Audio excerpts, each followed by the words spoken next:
김봉수, 올해 72. 서울 외곽의 작은 아파트 단지에서 15년째 경비원으로 일하고 있는 사람이다. 그날도 그는 아침 근무를 마치자마자 바로 식장으로 달려왔다. 딸이 결혼하는 날이니까. 세상에 단 하나뿐인 딸, 김소연의 날이니까. 땀이 채 마르지 않은 셔츠 위에 며칠 전 시장에서 산 회색 양복을 껴입었다.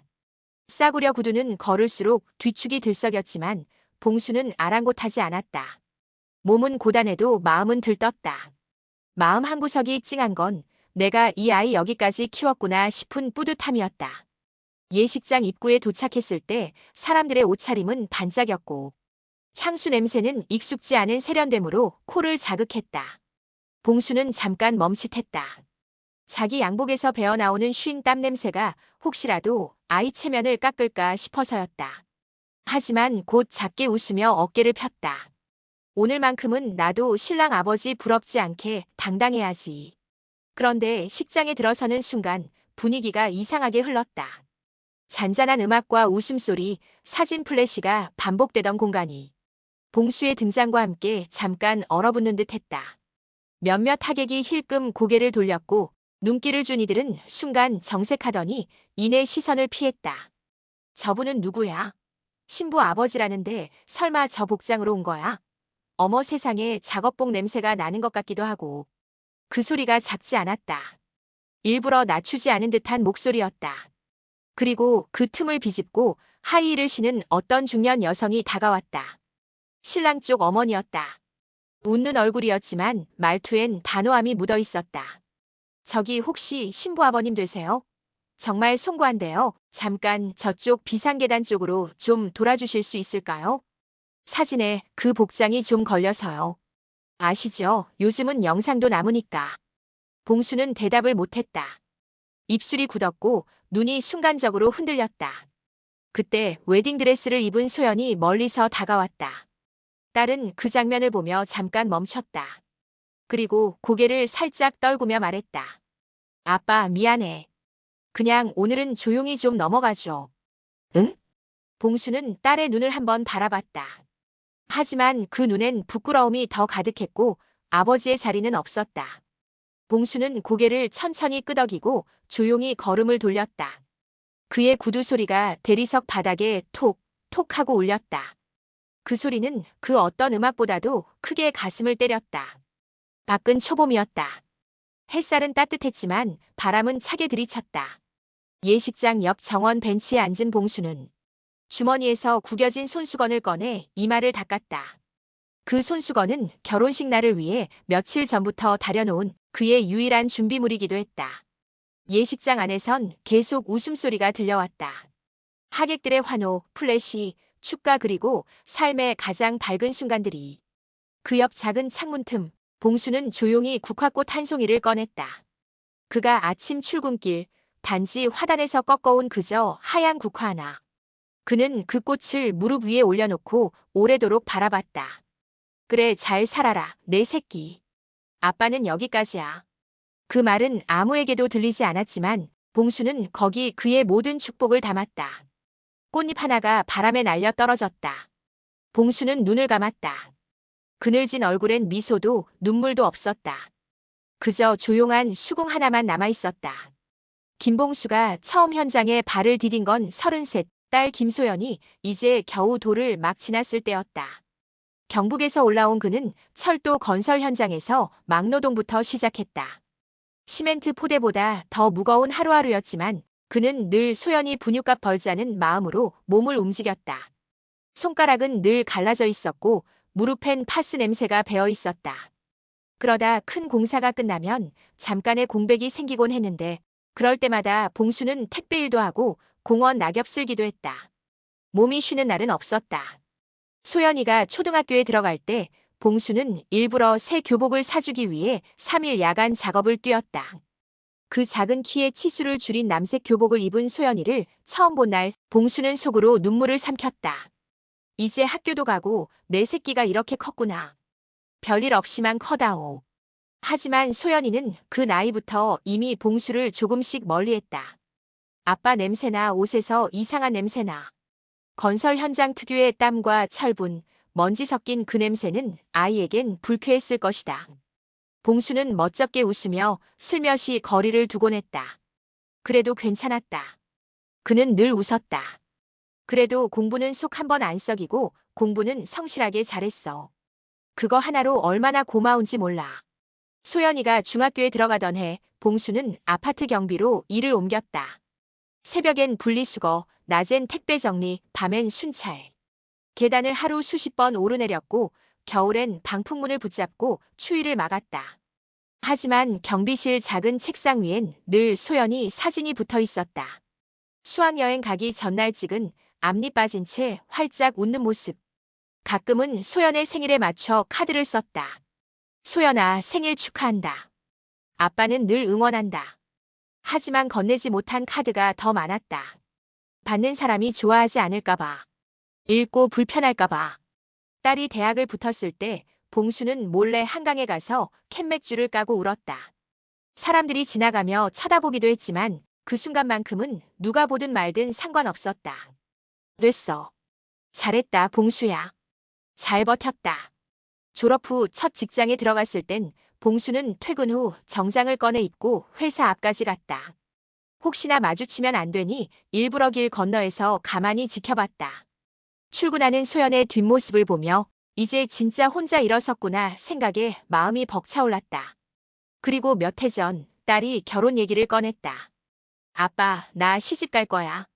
그날 밤 봉수는 통장과 적금을 모조리 정리했다. 오래전부터 조금씩 모은 돈이었다. 자기 노후나 병원비로 쓰겠다고 마음먹은 유일한 미천이었지만 그는 아무 미련 없이 털어넣었다. 가전, 혼수, 예물, 전세 보증금 일부까지. 몇 달 동안 새벽 알바까지 뛰며 마련한 돈이었다. 손가락이 트고 무릎이 퉁퉁 부어도 그는 한 번도 티낸 적 없었다. 딸이 아빠, 너무 무리하는 거 아니야? 하고 물었을 때도 봉수는 웃으며 말했다. 그래, 마지막이야. 저 소연이만 잘 살면 나는 된 거다. 딸이 결혼 준비로 정신없는 그 몇 달 동안 봉수는 병원도 미뤘고 옷 한 벌 새로 사지 않았다. 신용카드를 만들 줄 몰라 동네 후배에게 부탁해 계좌를 만들어 혼수 잔금을 보냈다. 사위 될 사람에게는 굳이 말도 꺼내지 않았다. 아버님 덕분에라는 말 한마디라도 듣게 되면 딸이 괜히 마음 불편해질까 봐. 그게 봉수의 삶이었다. 늘 자신은 뒷전이고 딸이 우선이었다. 딸의 웃음이 그의 해방이었고 딸의 무표정이 그의 밤이었다. 하지만 그런 딸에게 결혼식 날 뒤로 돌아달라는 말을 들었을 때 그는 처음으로 내가 너무 작았나, 너무 우습게 살았나 하는 생각을 해봤다. 결혼식이 끝나고 김봉수 60이는 며칠 동안 몸살에 시달렸다. 긴장이 풀려서 그런가 싶었지만 사실은 마음이 아팠던 거다.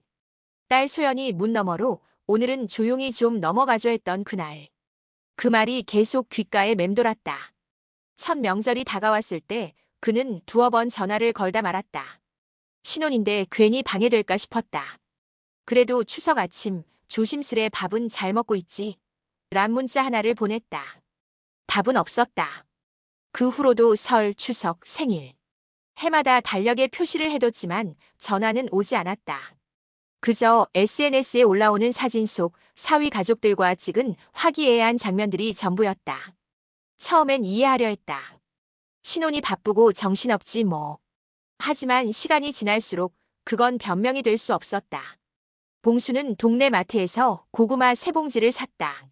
소연이가 어릴 때 좋아하던 맛. 그걸 택배 상자에 담아 조심스레 보냈다. 며칠 뒤 다시 돌아온 상자 위엔 수취인 불명 도장이 찍혀 있었다. 가슴이 털썩 내려앉았다. 이사했나?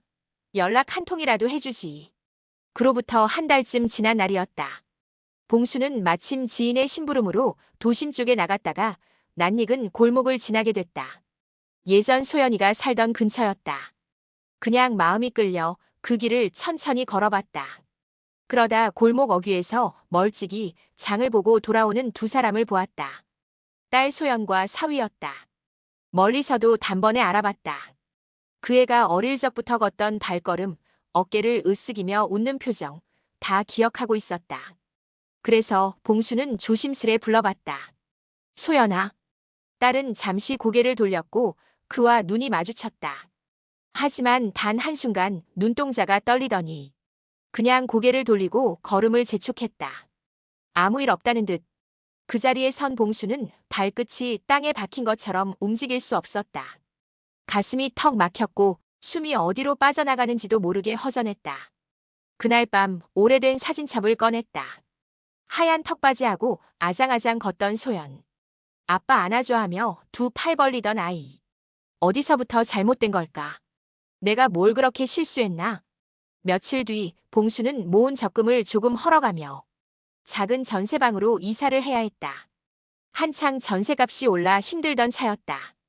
그래서 고민 끝에 소연에게 전화를 걸었다. 오랜만에 받는 목소리는 여전히 낯익었다. 소연아, 아빠가 미안한데 혹시 그때 보태줬던 돈 조금만 돌려받을 수 있을까? 전세가 너무 올라서. 잠시 정적이 흐르더니 딸이 작게 말했다.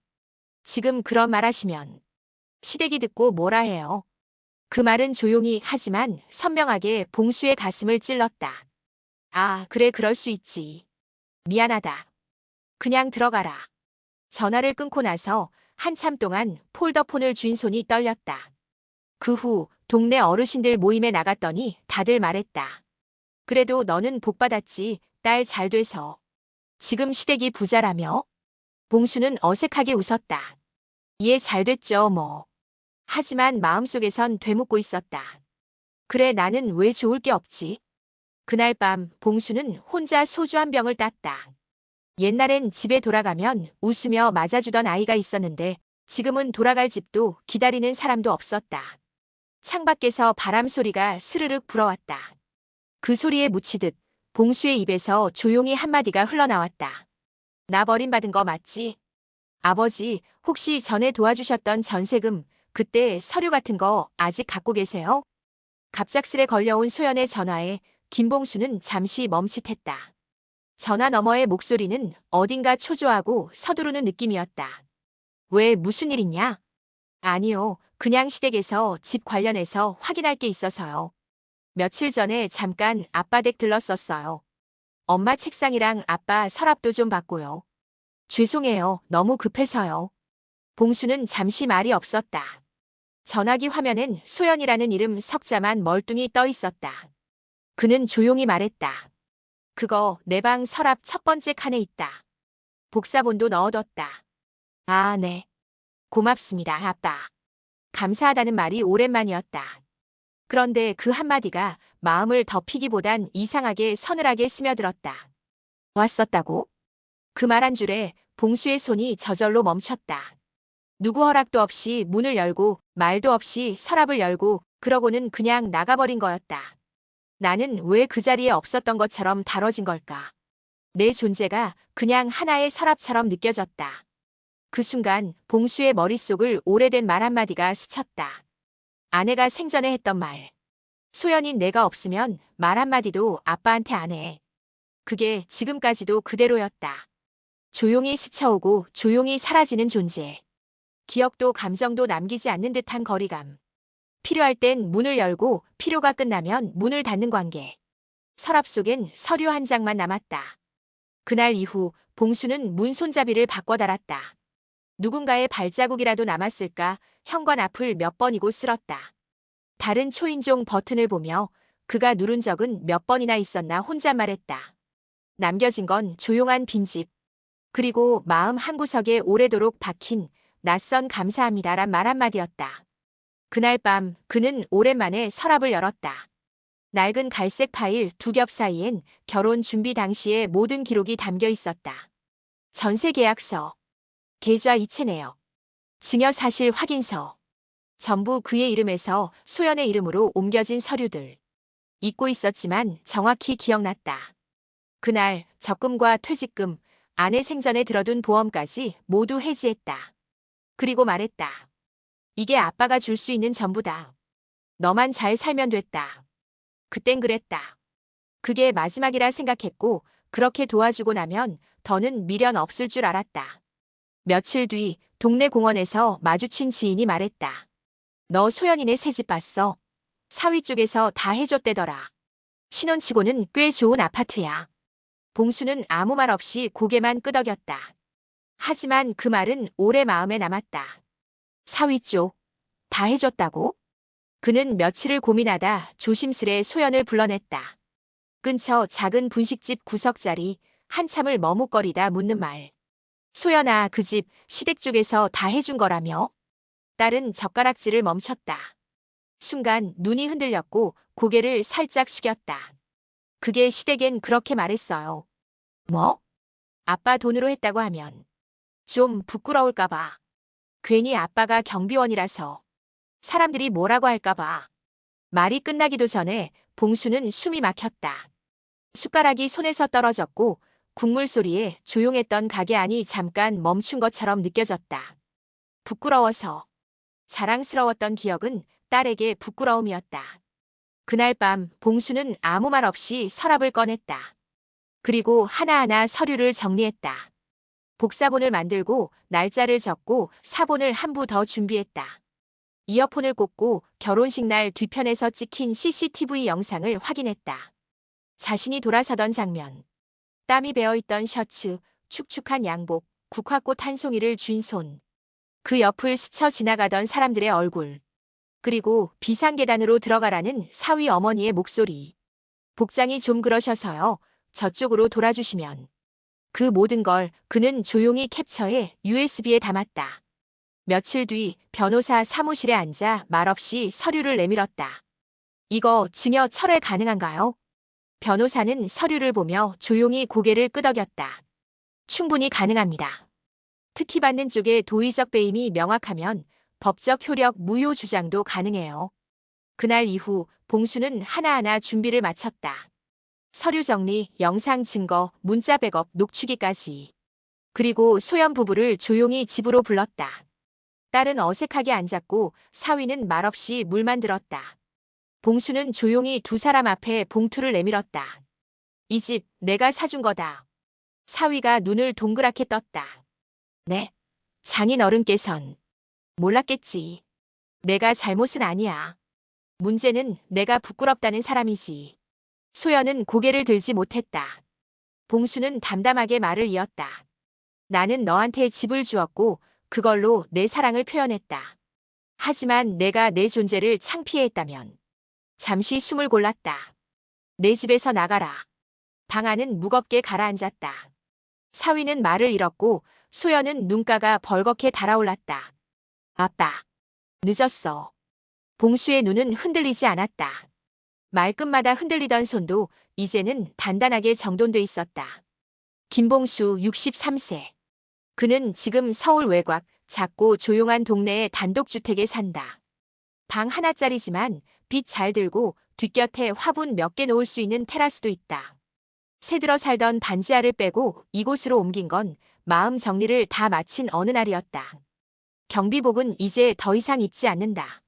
출근하지 않아도 되는 아침, 그는 찻잔을 손에 쥐고 창밖을 바라본다. 이른 햇살이 바닥에 내려앉고 그 햇살 속으로 작은 발소리가 다가온다.